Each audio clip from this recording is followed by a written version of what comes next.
বিমল মন্ত্রী আমাদের বিমল মন্ত্রী সামনে ট্রেনে এখনই সবাই দাঁড়িয়ে আছে। Hello guys. হ্যাঁ এই আমাদের ট্রেন চলে এসেছে। এবার আমরা যাব বর্ধমান থেকে ট্রেন ধরবো। Hello guys, welcome back to our channel. তোমরা সবাই কেমন আছো? আমরা ভালো আছি, আশা করি তোমরা সবাই ভালো আছো। তো আজকে ভীষণ ভীষণ ভীষণ স্পেশাল একটা ব্লগ। তো বলো তো দেখি আমরা কোথায় যাচ্ছি? হ্যাঁ, তোমরা ঠিক ধরেছো, আমরা সবাই যাচ্ছি তারকেশ্বর বাবার মাথায় জল ঢালার জন্য। তো দেখো সবাই তো রেডি হয়ে ট্রেনে চেপে পড়েছি। আর আমার বর্মশাই আর বিটু এসেছিল আমাদের ছাড়তে। তো বিটু তো এসে খুব কান্নাকাটি করছিল। ও তো বেটুকে নিয়েই যেতে পারছিল না। বেটু বারবার বলছিল আমার সাথে যাবে। তো ও যেহেতু এখন ছোট আর এতটা হেঁটে হেঁটে যেতেও পারবে না, তাই জন্য ওকে নিয়ে যায়নি। আর এখানে দেখো সবাই বসে পড়েছে। আর বর্ষা তো সিট না পেয়ে উপরেই দিদার কোলে গিয়েই শুয়ে পড়েছে। বর্ষার খুব ঘুম পাচ্ছিল আর আমরা সবাই নিচেই বসে আছিলাম। নেহাও আমার সামনে এখানে পা মিলে শুয়ে পড়েছে। আর আমি তো বসেছিলাম। আমার সত্যি কথা বলতে একটুও ঘুম পাচ্ছিল না। আর জায়গাও ছিল না, লেডিসে সব জেন্টসরা ঢুকে গেছিলো। তারপরে দেখো বলতে বলতে আমরা শেওড়াফুলিতে পৌঁছে গেছি। তো ফার্স্টে তো আমরা ভেবেছিলাম যে বর্ধমান যাব, বর্ধমান থেকে শেওড়াফুলির জন্য ট্রেন ধরবো। কিন্তু আমরা শেওড়াফুলি যাওয়ার ডাইরেক্ট এক্সপ্রেস পেয়ে গেছিলাম।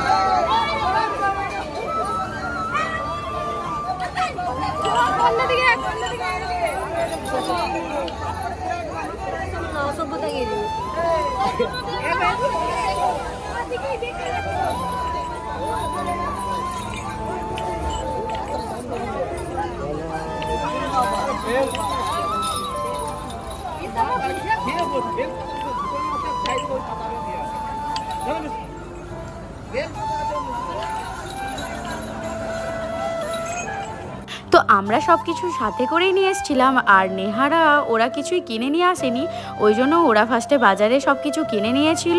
শেওড়াফুলিতে যেহেতু অনেকগুলো ঘাট আছে, তো ওরা একটা ফাঁকা ঘাট দেখে স্নান করতে চলে গেছিলো। আমি আর বর্ষা ঠিক করেছিলাম আমরা নিমাই তীর্থঘাটে স্নান করব।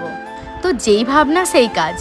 তো আমরা সবাই ট্রেন থেকে নেমে ওসব কিনে নেওয়ার পর, মানে ওরা বাগটাক সব কিছু কিনেছিল আর আমরা তারপর সবাই মিলে একটু খেয়ে নিয়েছিলাম। মানে নিরামিষে খেয়েছিলাম সব কিছু।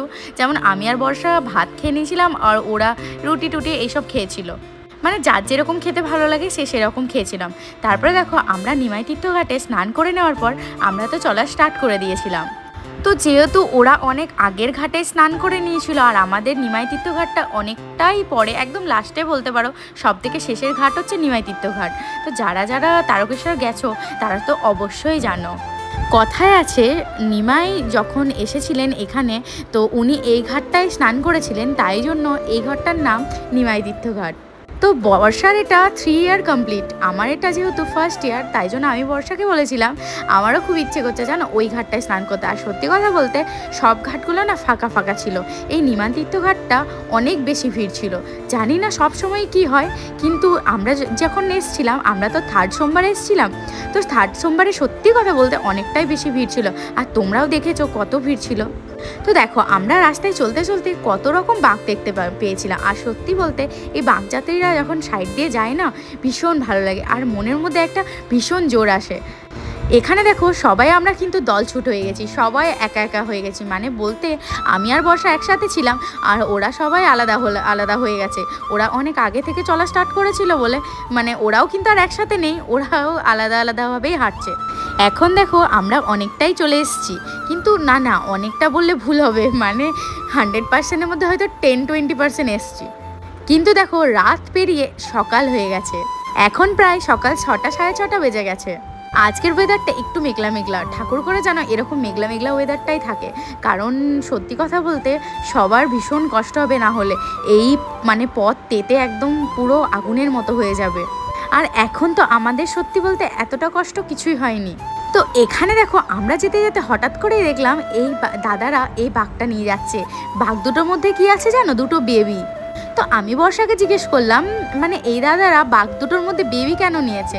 তো তারপর বর্ষা আমায় বলল যে হয়তো ওদের কোনো মানত ছিল, তো তাই জন্যে ওই মানতটা পূর্ণ হয়েছে, তো তাই জন্য বাঘ দুটো করে বেবি দুটোকে বাঘে করে নিয়ে যাচ্ছে বাবার কাছে। আর দেখো বেবি আর বাঘটার যেহেতু অনেক অনেকটাই বেশি ওয়েট ছিল।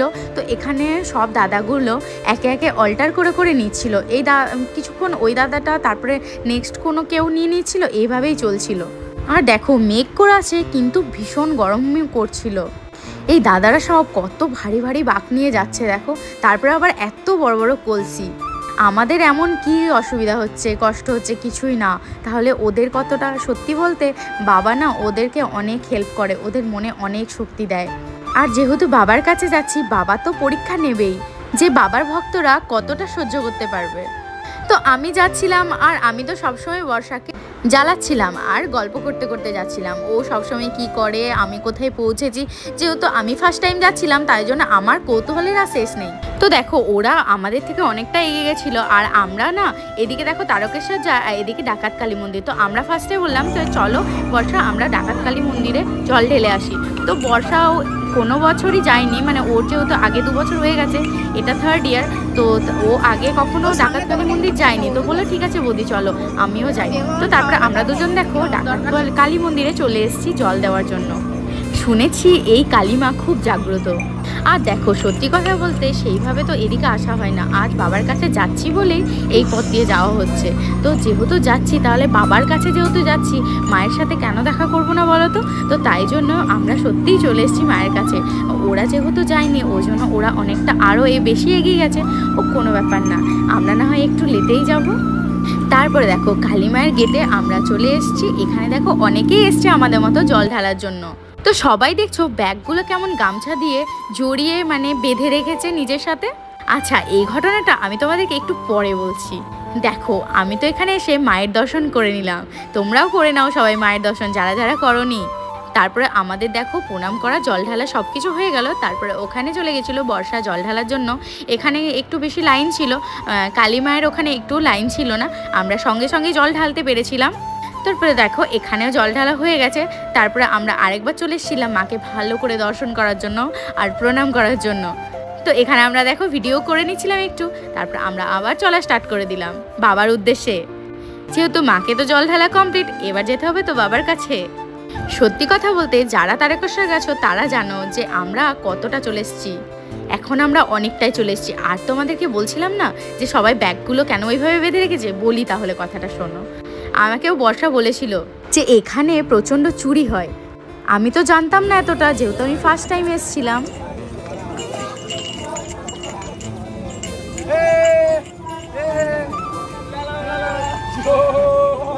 তো দেখো যেতে যেতে এই দাদাগুলোর সাথে দেখা। তো এই দাদাগুলো তো বাবাকেই বানিয়ে নিয়েছে স্বয়ং নিজেদের বাঁকে। তারপরে দাদাগুলো তো দেখলে কি সুন্দর হাই করলো আমাদেরকে আর কথা বললো। আর রাস্তায় এখানে ওখানে না অনেক খাবার দেওয়া হচ্ছিলো। তো আমরা ওখান থেকে দেখো বিস্কুট নিয়ে নিয়েছিলাম, তারপরে খেতে খেতে যাচ্ছিলাম। হ্যাঁ তো যেটা বলছিলাম যে বর্ষা আমায় বলছিল যে এখানে অনেক চুরি টুরি হয়। তো আমি যেহেতু এসেছি ফার্স্ট, ওই জন্য ও আমায় আরও ভালো করে বলছিল যে এরকম এরকম হয়। তো এইভাবে ব্যাগগুলো সবাই বেঁধে নেয় তার জন্য, যেহেতু কেউ যেন না কিছু বের করে নিতে পারে। আমরা যে এতটা রাস্তা এসেছি তার মধ্যে একটুও কিন্তু রেস্ট নিইনি। এখন একটু বসে ওই 2-3 মিনিট মতো একটু রেস্ট করে নেবো, কারণ পাগুলো না ভীষণ ব্যথা করছে। আর আমি আমার নিজের সাথে করে নিয়ে এসেছিলাম ভলিনি স্প্রে। তো দেখো রাস্তার ধারে বসে বসে রেস্ট করছিলাম আর সব এগুলো বাঘগুলো দেখছিলাম। এখন দেখো আমরা ব্রিজে পৌঁছে গেছি। ব্রিজে পৌঁছানো অবধি আমরা কিন্তু মোটামুটি বলতে পারো 5 মিনিট মতো রেস্ট করেছি এই পুরো জার্নিটায়। তারপর দেখো এখানে দিচ্ছিল পোলাও আর আলুর দম। তো আমি আর বর্ষা একটু একটু করে খেয়ে নিলাম। সত্যি বলতে খেতে ভালো লাগছিল না, তাও কি করব একটু একটু করে খেয়ে নিচ্ছিলাম, কারণ পায়ের ব্যথাটা ভীষণ বেড়ে গেছিলো। আর দেখো মানে ফার্স্টে তো বর্ষা আমার ভালোর জন্যই আমাকে বারবার বলছিল যে বৌদি একটু রেস্ট করো না, রেস্ট করলে পায়ে ব্যথা আরও বেড়ে যাবে। আর আমি তো শুনছিলাম নাই, ভাবছি বর্ষা মিথ্যা মিথ্যা বলছে। দেখো ফার্স্টে আমরা স্টার্টিং করেছিলাম তখন আমাদের মুখটা দেখেছো, আর এখন মুখটা দেখো রোদে পুরো মনে হচ্ছে মুখটা পুড়ে গেছে। আর ভীষণ রোদও উঠেছে। রোদ বলতে রোদের বেলা এত নেই, কিন্তু এত বেশি গরম করছে কি বলবো। এখন দেখো মেঘ করে গেছে, আর এখন আমাদের পায়ের ব্যথাটা মনে হচ্ছে যেন 1 নিমেষের জন্য হাওয়া হয়ে গেছে। আমরাও দেখো ডান্স করতে করতে যাচ্ছি, ভীষণ ভালো লাগছে। বাবার যত কাছে চলে আসছি তত যেন মনের আনন্দটা আরও বেড়ে যাচ্ছে। একটা টাইমের পর মনে হচ্ছে যেন পা দুটো আমাদের আর নেই, মানে পায়ের নিচে ছালটাল কিছু নেই, এত বেশি ব্যথা করছিল, কিন্তু তাও বারবার বাবার নাম নিচ্ছিলাম জোরে জোরে আর হাঁটছিলাম। আমার থেকে দেখো বর্ষা কিছুটা এগিয়ে যাচ্ছিল, আবার পিছন ফেলে দেখছিল বৌদি কোথায়, তারপরে আমরা আবার চলে যাচ্ছিলাম। আর আমি বারবার জিজ্ঞেস করছি বর্ষা কত দূর আর কত দূর, এটাই জিজ্ঞেস করছিলাম। বর্ষা বলছে চলে এসছি চলো। সাইড থেকে আরেকটা দাদা বলে উঠলো এখন তো অর্ধেকটা এসছো, এখনো অর্ধেকটা যেতে বাকি আছে। ওটা শুনে আমি শুধু ভাবছিলাম এতটা রাস্তা চলে এলাম তাও এখনো অর্ধেকটাই এসছি, কারণ এটা তো হবে, কারণ আমি তো ফার্স্ট টাইম, তাই জন্য বেশি বেশি হচ্ছিল। দুপুর 2টোর দিক করে ওই লোকনাথ বাবার মন্দিরের আগে আমরা একটু দাঁড়িয়েছিলাম, ওখানে একটু হালকা খাওয়া দাওয়া করে নিয়েছিলাম আর ওদের সবার সাথে দেখা হয়েছিল। আর ওরা ওখানে অনেকটা বেশি রেস্ট করবো বলছিল, তাই জন্য আমি আর বর্ষা বেশিক্ষণ রেস্ট করিনি, চলে এসেছিলাম হাঁটতে হাঁটতে। দেখো আমরা প্রায় পৌঁছে গেছি তারকেশ্বরের গেটের কাছে, দেখতেই পাচ্ছ সামনে গেট। এত আনন্দ হচ্ছে কি বলে বোঝাতে পারবো না। আর এখন পাগুলো ফুলে একটা পা মনে হচ্ছে 2টো হয়ে গেছে, আর ব্যথা সেটা আর বলার মতো না। এত ভলিনি স্প্রেটা, আমি যে নতুন স্প্রেটা নিয়ে এসেছিলাম ওই স্প্রেটা অলমোস্ট শেষ, বাট মানে স্প্রেটা নিয়েও কিছু হচ্ছে না, আর ব্যথার ওষুধ বা প্যারাসিটামল কোনো কাজই করছে না।